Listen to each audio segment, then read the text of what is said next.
পাকিস্তানের রাজনীতিতে কি আবারও ক্ষমতার পট পরিবর্তনের হাওয়া বইছে? দেশটিতে কি আরেকটি সামরিক অভ্যুত্থান বা কূ হতে যাচ্ছে? এমন সব গুঞ্জনে এখন তোলপাড় পাকিস্তানের রাজনৈতিক অঙ্গন। খোদ স্বরাষ্ট্রমন্ত্রী মহসিন নাকভি প্রকাশ্যে ঘোষণা দিয়েছেন, দেশের পুরো শাসন ব্যবস্থাই নাকি ভেঙে পড়েছে। সেনাপ্রধান ফিল্ড মার্শাল আসিম মনিরের সবচেয়ে ঘনিষ্ঠজন হিসেবে পরিচিত এই মন্ত্রীর এমন বিস্ফোরক মন্তব্য ঘিরেই শুরু হয়েছে তুমুল জল্পনা। বিশ্লেষকরা বলছেন, গণতান্ত্রিক খোলসের ভেতর থেকে সামরিক নিয়ন্ত্রণ আরও পাকাপোক্ত করতে এটি একটি সুপরিকল্পিত কৌশল। সত্যি কি মুনিরের ছায়ায় নতুন কোনো কূ হতে চলছে পাকিস্তানে? নগদ নিয়ে এলো হার না মানা হার অফার।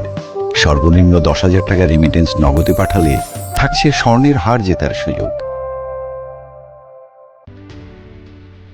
পাকিস্তানের রাজনীতিতে কোনো দায়িত্বশীল মন্ত্রী নিজ সরকারের শাসন ব্যবস্থার বিরুদ্ধে এমন খোলামেলা স্বীকারোক্তি দিয়েছেন, তা সত্যি বিরল ঘটনা।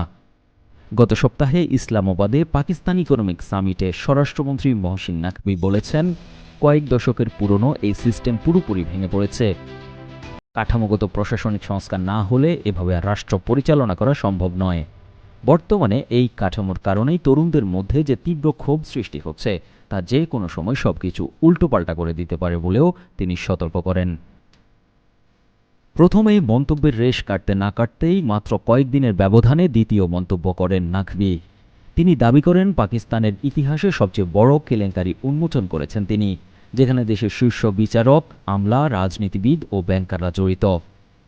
ইসলামাবাদের ওয়ান কনস্টিটিউশন অ্যাভিনিউ জমি কেলেঙ্কারি নিয়ে এই অভিযোগ করা হলেও আশ্চর্যজনকভাবে তার এই দুর্নীতির তালিকা থেকে সযত্নে বাদ পড়েছে সেনাবাহিনীর নাম।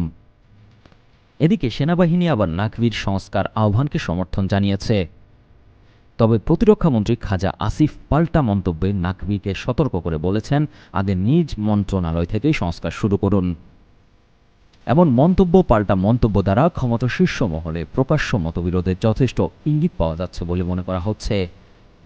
পাকিস্তানের রাজনীতিতে মহসিন নাকভিকে সেনাপ্রধান আসিম মনিরের পর দ্বিতীয় সর্বোচ্চ ক্ষমতাধর ব্যক্তি হিসেবে বিবেচনা করা হয়।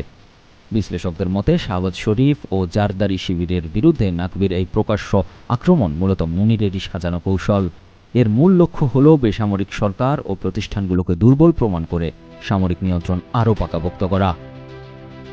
আন্তর্জাতিক সাময়িকী ফরেন অ্যাফেয়ার্সের বিশ্লেষণে একে মুনির মডেল বা এক ধরনের নীরব কূ হিসেবে আখ্যা দেওয়া হয়েছে। গত নভেম্বরে সংসদে সংবিধান সংশোধনীর মাধ্যমে আসিম মনিরকে সব বাহিনীর প্রধান করার পর থেকেই এই আশঙ্কা আরও জোরালো হচ্ছিল।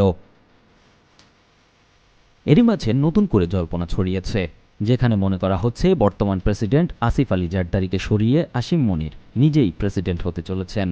যদিও প্রধানমন্ত্রী শাহবাজ শরীফ এই জল্পনাকে বিদ্বেষপূর্ণ প্রচারণা বলে উড়িয়ে দিয়েছেন, তবে ইতিহাস বলছে ভিন্ন কথা। বিশ্লেষকরা মনে করিয়ে দিচ্ছেন, আসিম মনির হলেন পাকিস্তানের ইতিহাসের ফিল্ড মার্শাল পদবি পাওয়া দ্বিতীয় ব্যক্তি।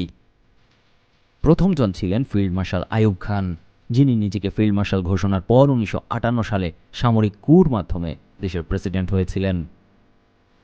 আগামী কয়েক মাসই বলে দিবে এটি কি নিছক কোনো সংস্কারের ডাক, নাকি ক্ষমতার বৃহত্তর রদবদলের প্রথম ধাপ। News desk, 21 television.